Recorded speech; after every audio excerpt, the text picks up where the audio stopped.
Thanks to everybody who put this on and did a lot of hard work, I know, went into making this event. My name is Dixie Salazar, and I was a student of Phil's. What is required of a poet is to live fully and morally. These words quoted from Phil's The Essential Keats apply to Phil himself. He most surely lived, loved, and wrote fully and certainly morally. I probably took 3, maybe even 4 classes from Phil over the years. I had become addicted to poetry, and then my addiction grew to include Phil's classes.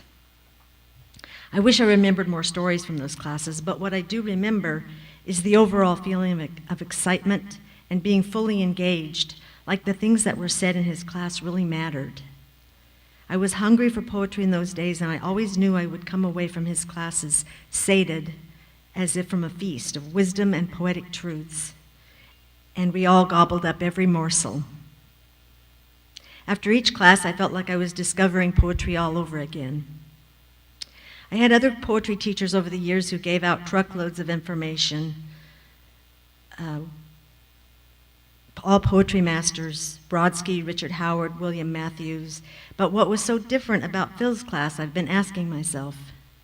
I guess I would have to say that what I learned wasn't just confined to poetry.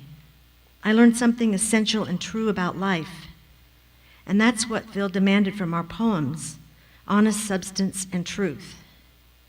Yes, he was tough, but I can see now that this was a remarkable gift to us.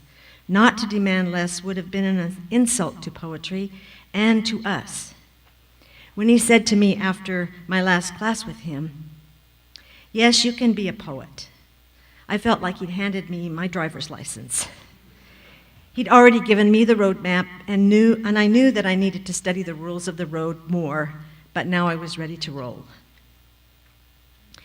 When Galway Kinnell spoke of Walt Whitman's poetry as a cosmic song attached to the creatures and things of the world, he could have been describing Phil's poetry.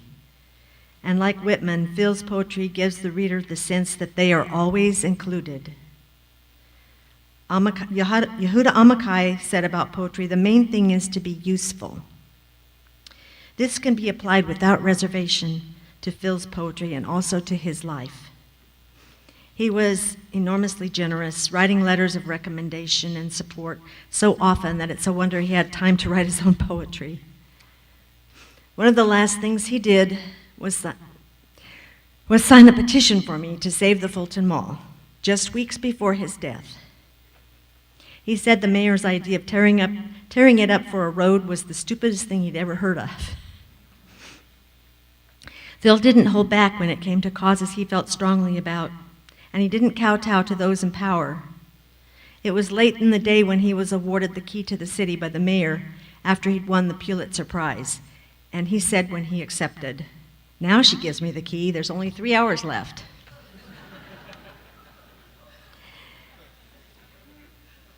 But a huge part of what Phil was and what he became includes Franny. And Phil knew it. He joked once and said the secret was out, that Franny had written all his poems. Of course, she may not have written his poems, but she was the ink, the protoplasm, the life force that flowed through it all. Their home is unassuming and modest, but full of simple truths and always, always love and warmth. I'm still hoping to grow up someday and be like Franny. Kind, loving, smart, generous, and always full of laughter. Like Phil said in his book on the Essential Keats, the legacy of Keats is threefold: the poetry, the letters, and the brave, honest, exemplary life. These words apply to Phil as well. From Song of Myself. To me, the converging objects of the universe perpetually flow. All are written to me, and I must get what that writing means. And I know I am deathless. So is Phil deathless, still here among us today and afterward, in our ears and in our hearts. I'll end with Phil's words from Dust and Memory.